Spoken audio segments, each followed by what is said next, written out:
Amigos e amigas, irmãos e irmãs, vamos a mais um momento da nossa liturgia da palavra. Momento de fé, de introspecção, momento de meditação. É sempre bom nós termos este instante de nos conectar com Deus, ouvir o que Deus tem para nos falar. Liturgia de 20 de novembro de 2021, sábado, 33ª semana do tempo comum, na Igreja Católica Apostólica Romana, dia de Santo Edmundo. Vamos às primeiras informações, então. A cor dos paramentos litúrgicos é verde. No rito da celebração, temos o ofício do dia. Antífona da entrada. Meus pensamentos são de paz e não de aflição, diz o Senhor. Vós me invocareis e hei de escutar-vos, e vos trarei de vosso cativeiro, de onde estiveres. Jeremias 29, versículos 11 e 14.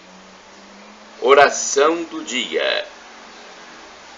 Senhor nosso Deus, fazei que a nossa alegria consista em vos servir de todo o coração, pois só teremos felicidade completa servindo a vós, o Criador de todas as coisas, por nosso Senhor Jesus Cristo, vosso Filho, na unidade do Espírito Santo.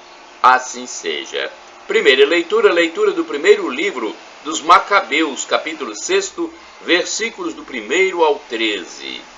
Naqueles dias, o rei Antíoco estava percorrendo as províncias mais altas do seu império, quando ouviu dizer que Elimaida, na Pérsia, era uma cidade célebre por suas riquezas, sua prata e ouro, e que seu templo era fabulosamente rico, contendo véus, tecidos de ouro e couraças e armas, ali deixadas por Alexandre, filho de Filipe, rei da Macedônia, que fora o primeiro a reinar entre os gregos.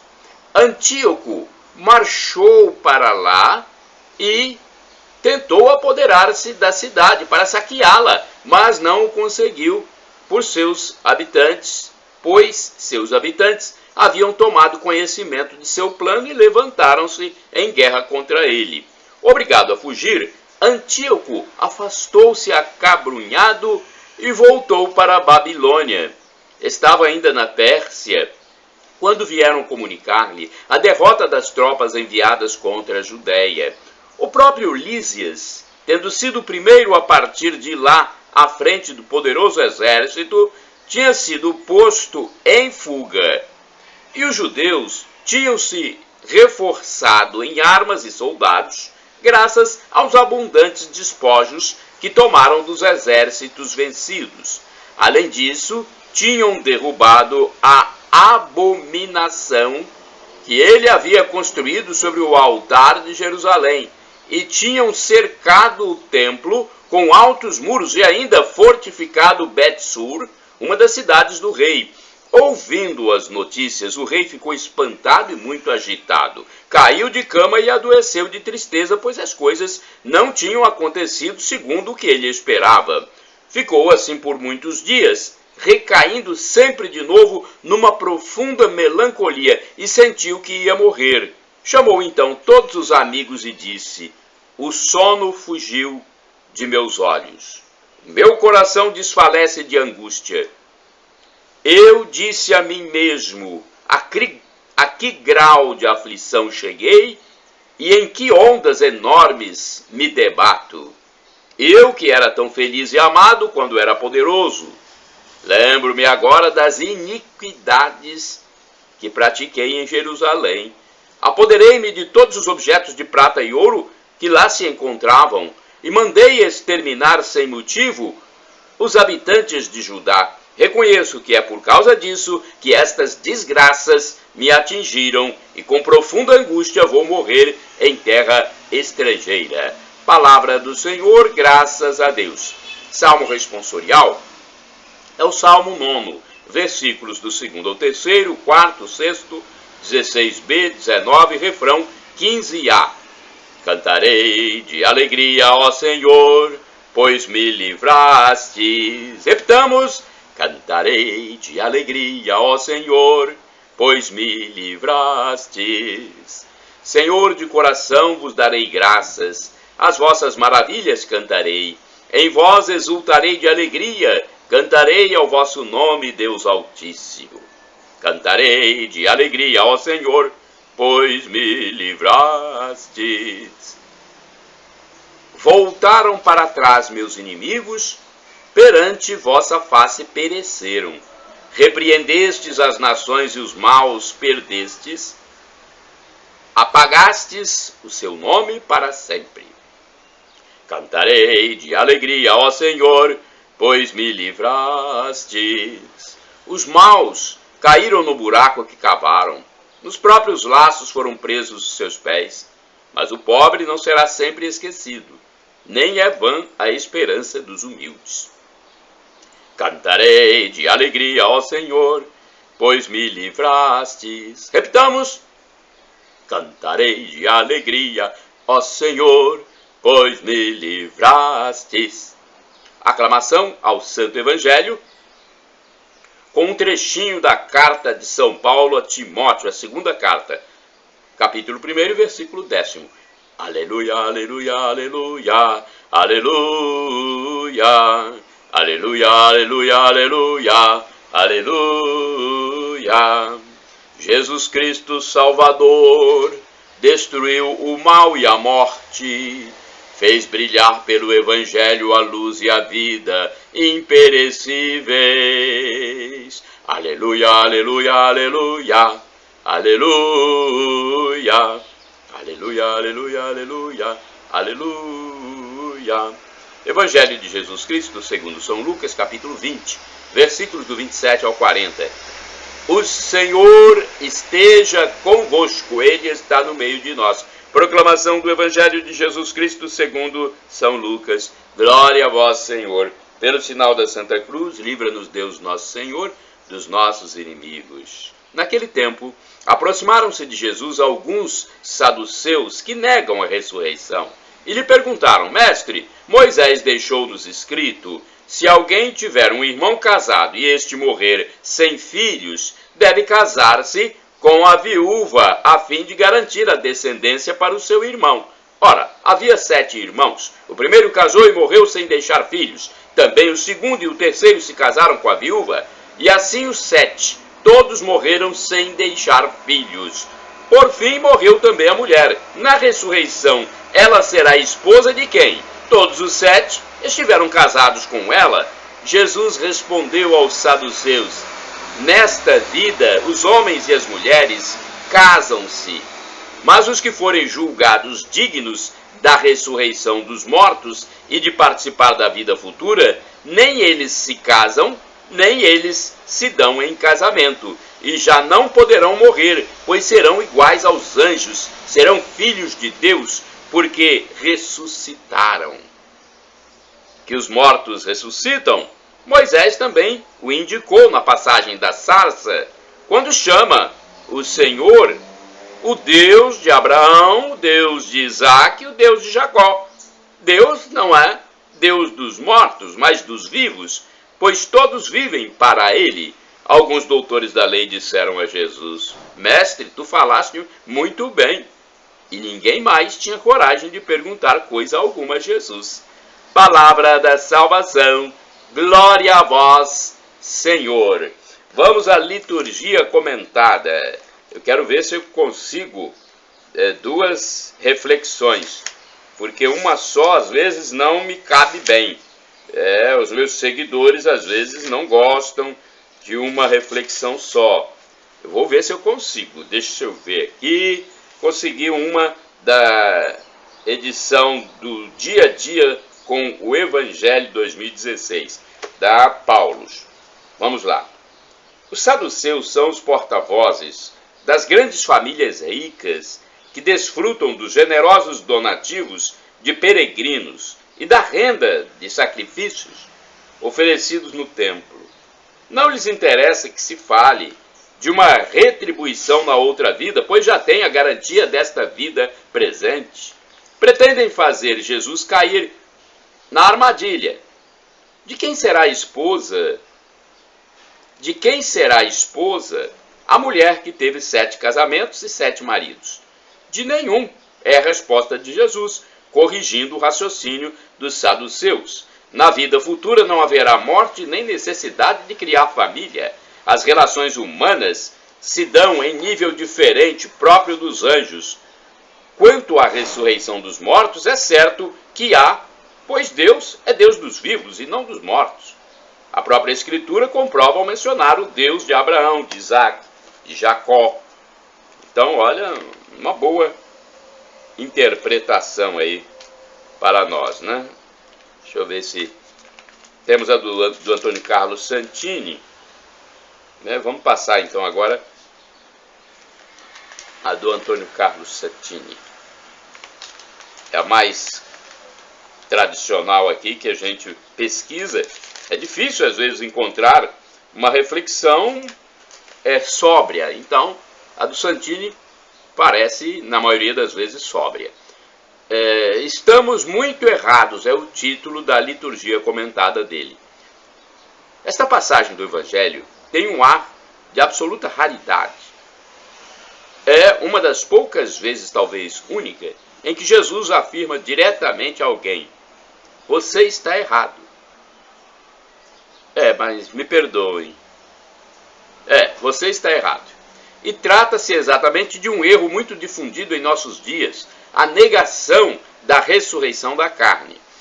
Mistério de fé proclamado no símbolo dos apóstolos, o creio, a ressurreição da carne surge muitas vezes no ensinamento de Jesus. Em resumo, é a certeza de que, no fim dos tempos, quando o Senhor vier em sua glória para julgar os vivos e os mortos, todos os mortos serão revestidos de um novo corpo, agora incorruptível. Isso está lá em João, capítulo 6, versículos de 39 a 40, 44, 54, capítulo 11, versículo 24, primeira epístola de São Paulo aos Coríntios, capítulo 15, versículo 37 seguintes, primeira carta de São Paulo aos Tessalonicenses, capítulo 4, versículo 16. No Evangelho de hoje, os saduceus, que não criam na ressurreição, não acreditavam, e em vida após a morte, eles tentam envolver Jesus em uma grosseira armadilha, imaginando a situação extrema e ridícula de 7 irmãos que se casam sucessivamente com a mesma mulher, um barba azul de saias, o que criaria um impasse insolúvel na eternidade. Qual dos 7 ficaria com a esposa no outro mundo após a ressurreição? Jesus foge ao laço de seus adversários com 2 princípios. Na eternidade, nós seremos como anjos, isto é, vencida a barreira da morte, já não haverá oportunidade para a procriação humana, objeto do casamento aqui no tempo, para permitir a sobrevivência do gênero humano. 2. Se os mortos estão mortos e não ressuscitam, como é que o próprio Deus se apresenta na Escritura como Deus de Abraão, Deus de Isaac, Deus de Jacó, que já morreram? Seria ele um Deus dos mortos?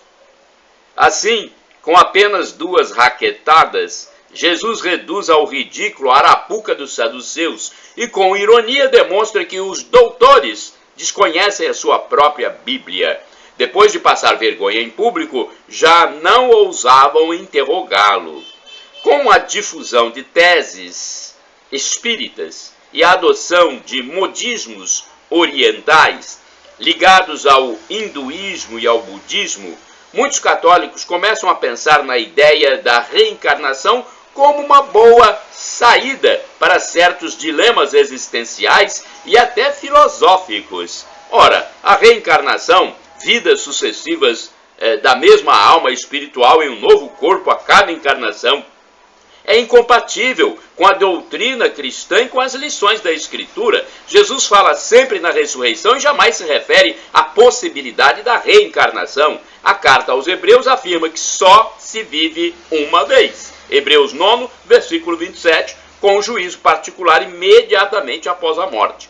Além do mais, se fosse necessário passar por diversas vidas para sofrendo e penando purificar-se e merecer o céu por méritos próprios, a morte salvífica de Cristo na cruz teria sido absolutamente inútil e sem efeito. Para quem afirma a reencarnação, vale a mesma frase de Jesus: estais muito errados. Orai sem cessar, irmãos e irmãs, na minha própria carne verei a Deus. Jó 19, versículo 26. Vamos ao santo do dia. Da minha parte, vocês podem utilizar à vontade os textos e imagens dos meus endereços eletrônicos, no blog repórterpaulomaciel.blogspot.com, no facebook.com/Paulo Maciel da Rádio, no canal do YouTube Paulo Roberto Maciel, no Instagram Paulo Roberto Maciel 6/. Usem à vontade para tentar salvar almas. O mundo está muito secularizado, profanaram o mundo literalmente. Está difícil, hein? Lógico que eu não estou generalizando, mas uma grande parte do mundo é profano. É drasticamente profano, extremamente mundano, profano, secularizado, para não dizer até ateu. Por isso o nosso trabalho. Jesus disse: ide pelo mundo e evangelizai. O que de graça recebestes, deem também de graça. Então vamos lá, o santo do dia é um texto do padre Evaldo César de Souza, missionário redentorista, que escreve para o site a12.com. Santo Edmundo é comemorado no dia 20 de novembro. Edmundo é o santo mais vivo na memória do povo da Inglaterra do que nos documentos históricos. Os registros trazem dados sobre o seu reinado e sua morte, mas sobre sua origem poucas são as informações. Sabemos que Edmundo era cristão, filho do rei da Saxônia, que foi educado na Inglaterra. Aos 14 anos de idade, tornou-se rei deste território. Era um tempo duríssimo para toda a Inglaterra, agredida constantemente pelos bárbaros dinamarqueses, que invadiam e saqueavam seus vilarejos. No ano de 869, os dinamarqueses irromperam uma grande invasão nos domínios do rei Edmundo. Para defender seu povo e o reino, ele reuniu seu pequeno exército e combateu os invasores mais equipados e em maior número. Desse modo, ele acabou como prisioneiro de seus opositores.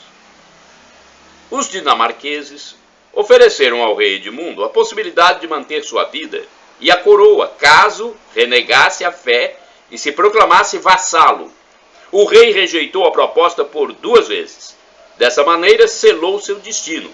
Morreu traspassado pelas flechas dos bárbaros pagãos no dia 20 de novembro de 870. Reflexão. A defesa da fé cristã custou a vida de muitos homens e mulheres ao longo da história. O sangue dos mártires irriga a vida da igreja e faz brotar continuamente novos missionários para a propagação da Boa Nova.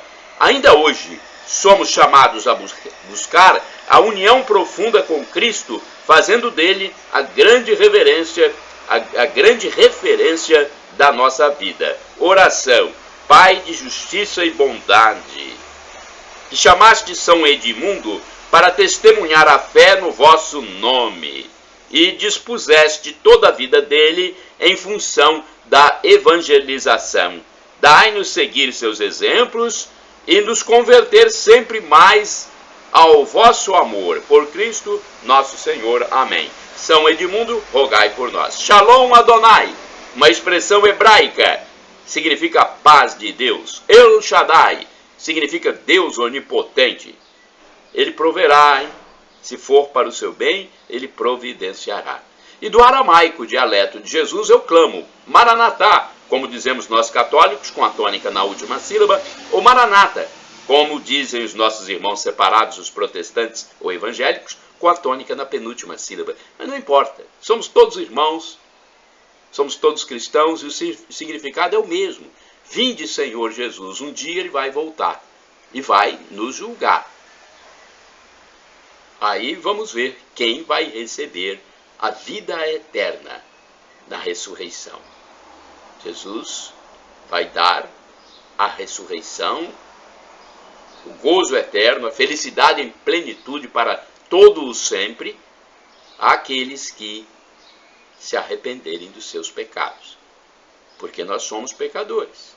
Pecamos diariamente, a todo momento. E temos que nos arrepender. E o arrependimento é a chave para que Jesus nos absolva. Shalom, a paz.